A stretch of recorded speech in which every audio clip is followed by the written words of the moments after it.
अपनी भावनाओं पर इतना कंट्रोल करना जानते हो कि आपको क्लियर रहे कि मुझे इन भावनाओं में बहना नहीं है, बल्कि अपना उद्देश्य ध्यान रखना है। ये सब तो लगा रहेगा। और जब आप लोग जीवन में है तो निंदाएं तो होती हैं, आलोचनाएं होती हैं, झेलनी पड़ेंगी, आदत डालनी पड़ेगी। और या फिर हम तुलसीदास जी की तरह इस बात पर सीधे आ जाएं, हानि लाभ जीवन मरण जस अपजस विधि हाथ, कि हानि होगी या लाभ होगा, जिएंगे या मरेंगे, यश होगा या अपयश होगा, ये नियति के हाथ में है, मेरे हाथ में नहीं है। तो अपयश हो रहा है तो हो रहा है, कभी यश भी हो जाएगा, ऐसा क्या है। पर ये कहना बड़ा आसान है, इसको जीना बहुत मुश्किल है। कहना तो बहुत आसान है, मैंने कहा, आपने सुना, तालियां बज गई, मजा आ गया। और जब अपयश होता है ना, कभी ये याद नहीं आता है। उस समय तो दिल की धड़कनें बढ़ जाती हैं, बीपी बढ़ने लगता है, बेचैनी होती है, एंग्जाइटी होती है, नींद नहीं आती है, और पता नहीं क्या क्या होता है।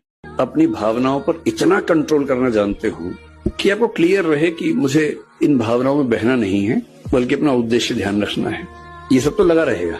और जब आप लोग जीवन में है तो निंदाएं तो होती हैं, आलोचनाएं होती हैं, झेलनी पड़ेंगी, आदत डालनी पड़ेगी। और या फिर हम तुलसीदास जी की तरह इस बात पर सीधे आ जाएं, हानि लाभ जीवन मरण जस अपजस विधि हाथ, कि हानि होगी या लाभ होगा, जिएंगे या मरेंगे, यश होगा या अपयश होगा, ये नियति के हाथ में है, मेरे हाथ में नहीं है। तो अपयश हो रहा है तो हो रहा है, कभी यश भी हो जाएगा, ऐसा क्या है। पर ये कहना बड़ा आसान है, इसको जीना बहुत मुश्किल है। कहना तो बहुत आसान है, मैंने कहा, आपने सुना, तालियां बज गई, मजा आ गया। और जब अपयश होता है ना, कभी ये याद नहीं आता है।